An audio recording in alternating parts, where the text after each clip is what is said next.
UP वाले भैया।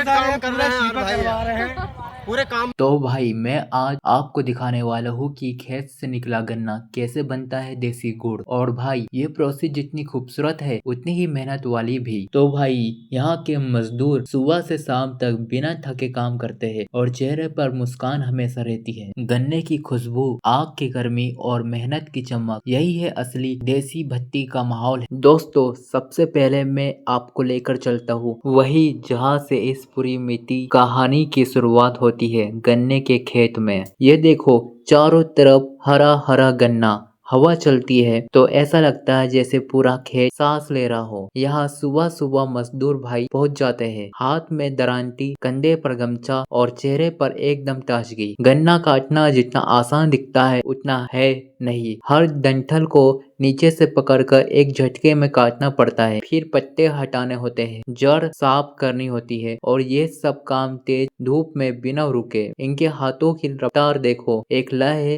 एक ताल है। कोई गन्ना काट रहा है, कोई पत्ते हटा रहा है, कोई गन्ना बांध कर ढेर लगा रहा है। और मजे की बात है कि काम करते हुए भी इनके चेहरे पर मुस्कान रहती है। और भाइयों ये लोग कहते हैं कि भैया गन्ना काटना भी एक कला है। सच में जितना साफ ये गन्ना काटते हैं उतना साफ भी गुड़ भी बनता है।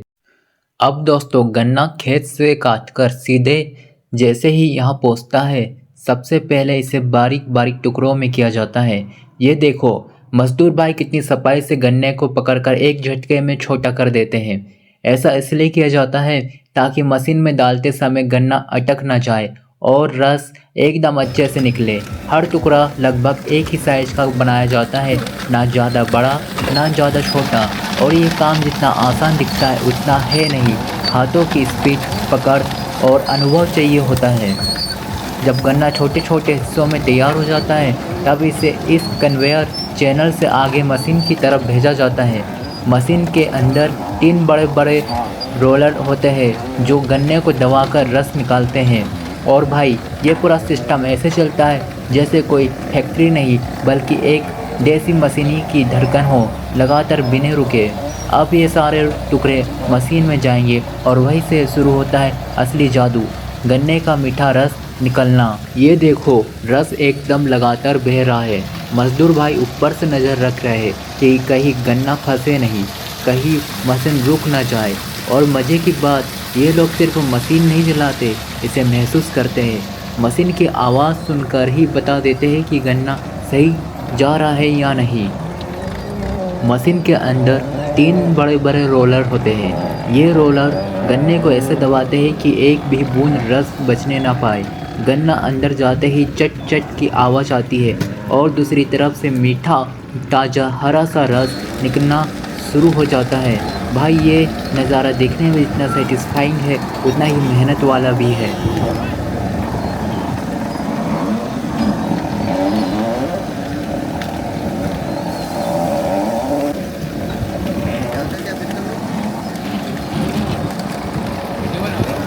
ये इसका क्या करते हैं, मतलब रस निकल जाता है इसके बाद वो फिर भट्टी में झुकाता है, माल माल पकता है इसमें। अच्छा भट्टी में डालते हैं। यही रस जो है इसी से पकता है। अच्छा अच्छा।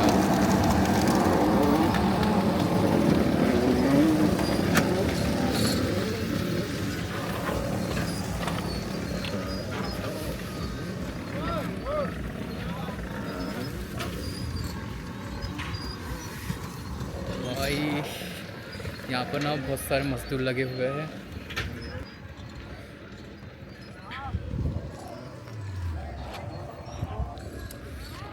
भाई यहाँ पर ना बहुत ज़्यादा बगास जमा हुआ है।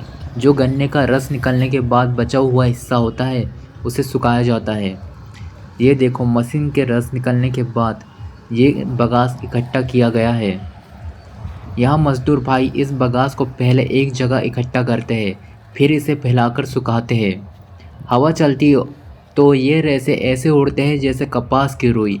और ये काम भी बड़ा ध्यान से करना पड़ता है, अगर बगास गीला रह गया तो जलने में दिक्कत होगी। और भाई राधे राधे राधे राधे हाय कर दो भाई। शूटिंग कर रहा है, शूटिंग चल रही है भाई। शूटिंग चल रही है। हाँ बोल दो।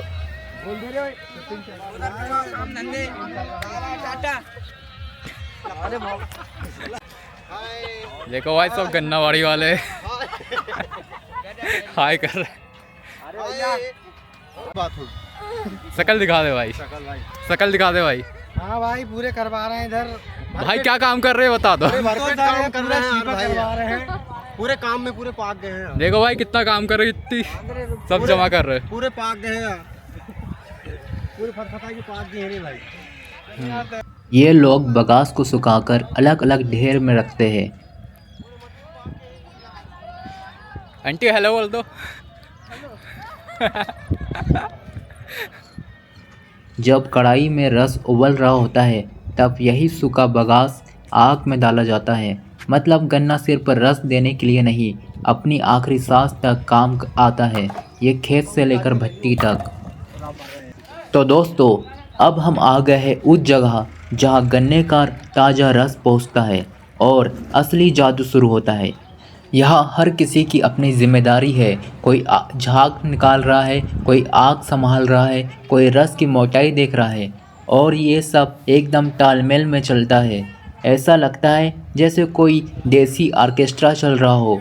आग की आवाज़, कढ़ाई की उबाल, मज़दूरों की बातें सब मिलकर एक अलग ही माहौल बना देते हैं। अच्छा मैली उसमें है ना। और इसके अंदर मतलब कि वो अंदर जो रहता है गर्म होता है। कहाँ से डालते तुम लोग? वो अंदर पीछे से अच्छा पीछे से डालते हैं ना, उधर साइड पीछे से। पूरा दिख जाता है देखो।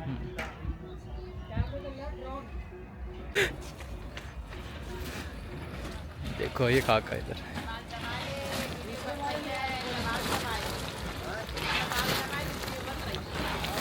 अब देखो रस धीरे धीरे गाढ़ा होने लगा है, रंग भी बदल रहा है। पहले हल्का हरा, फिर सुनहरा, फिर थोड़ा ब्राउन। मजदूर भाई सिर पर देखकर बता देते हैं कि रस कितना पक गया है। ये अनुभव सालों की मेहनत से आता है, कोई मशीन ये नहीं सिखा सकती है। दोस्तों, अब हम आ गए हैं उस स्टेज पर जहाँ रस अपना असली रूप लेने लगा है।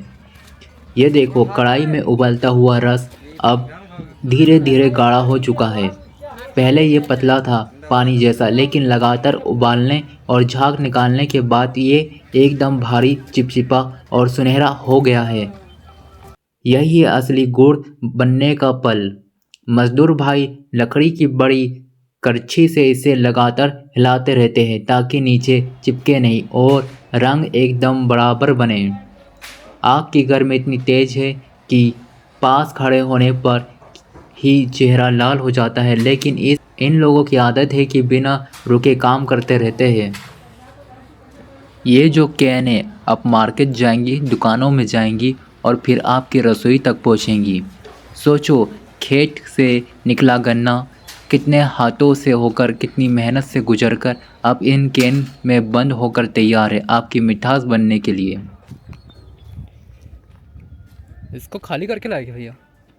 खाली करके लाया है क्या? ये खाली चाहते हैं। अच्छा ये खाली चाहते हैं ना, फिर इसको भरते हैं यहाँ पर, फिर कटिंग करके हाँ इसको बेचते हैं ना। कितने में बेचते हैं एक पिपा भरा वाला?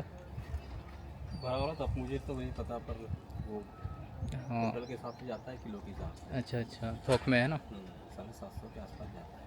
750 के आसपास जम जाता पूरा है ना इसमें। पूरा मिल जाता है। हाँ चलो ठीक है।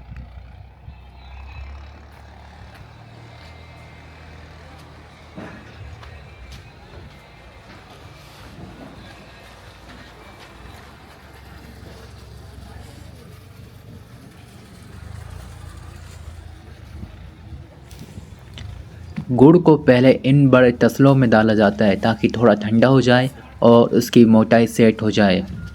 जैसे जैसे ये ठंडा होता है इसकी चमक और भी बढ़ जाती है, एकदम सुनहरा, एकदम देसी। और अब आता है आखिरी स्टेज, गुड़ को टिन की कैन में भरना। ये देखो मजदूर भाई तसले से गुड़ उठाकर इन टिन की कैन में भर रहे हैं। कैन को पूरा भरा जाता है ताकि अंदर हवा ना जाए और गुड़ लंबे समय तक ताज़ा रहे। ऊपर से ढक्कन लगाकर इसे एकदम टाइट सील कर दिया जाता है।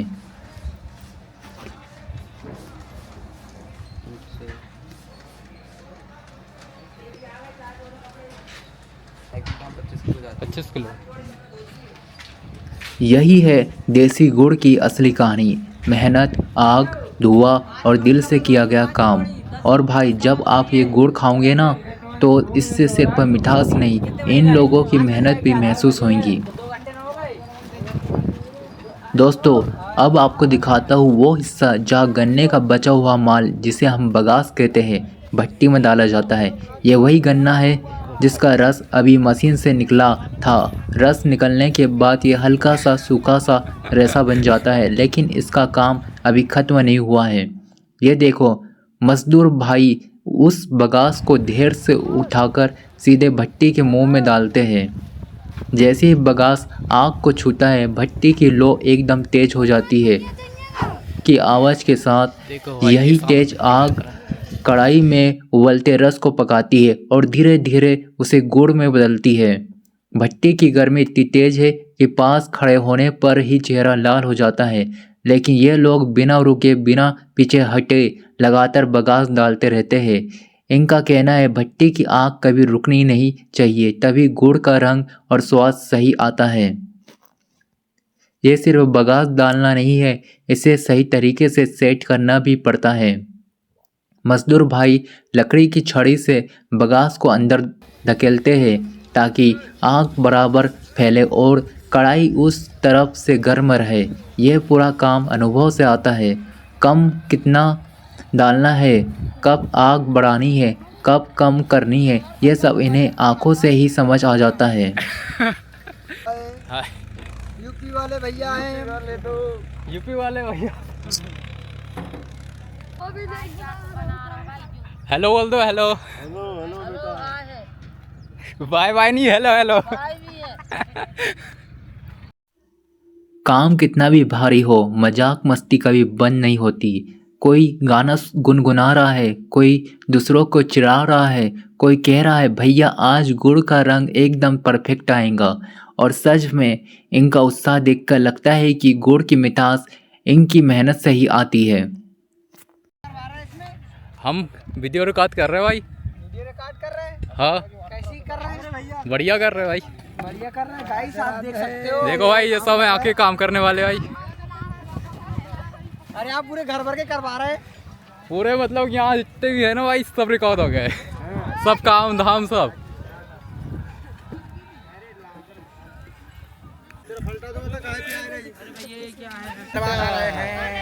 बहुत काम करवा रहे हैं भाऊ सेठ है। ठीक है बाय बाय।